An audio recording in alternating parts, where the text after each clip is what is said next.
Wisdom chapter 19. But merciless wrath assailed the wicked until the end. For God knew beforehand what they were yet to do. That though they themselves had agreed to the departure, and had anxiously sent them on their way, they would regret it and pursue them. For while they were still engaged in funeral rites, and mourning at the burials of the dead, they adopted another senseless plan.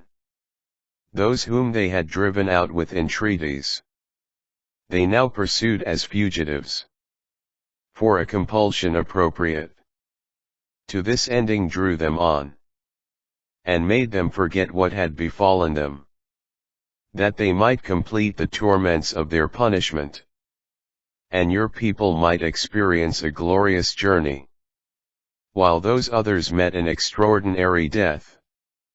For all creation, in its several kinds, was being made over anew, serving your commands, that your children might be preserved unharmed.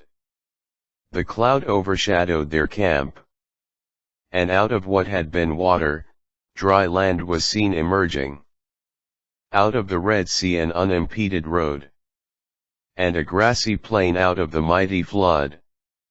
Over this crossed the whole nation sheltered by your hand. And they beheld stupendous wonders.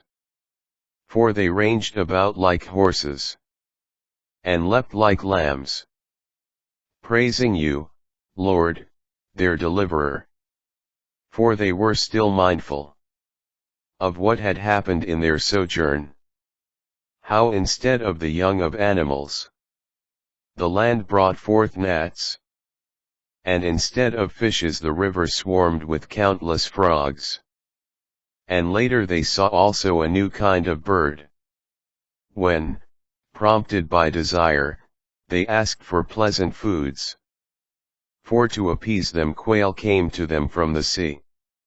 And the punishments came upon the sinners, not without forewarnings from the violence of the thunderbolts.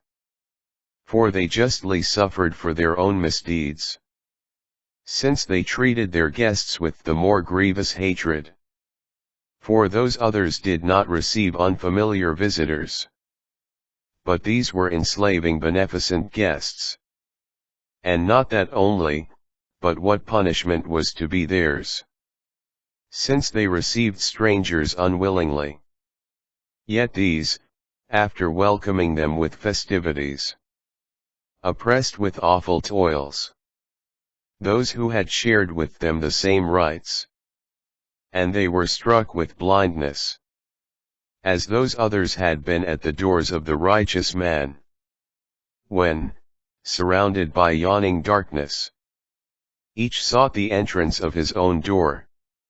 For the elements, in ever-changing harmony, like strings of the harp, produce new melody, while the flow of music steadily persists.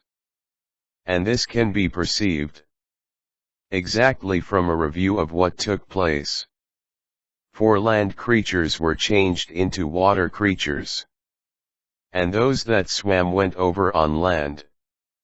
Fire in water maintained its own strength, and water forgot its quenching nature. Flames, by contrast, neither consumed the flesh of the perishable animals that went about in them, nor melted the ice-like, quick-melting kind of ambrosial food. For every way, Lord, you magnified and glorified your people. Unfailing, you stood by them in every time and circumstance.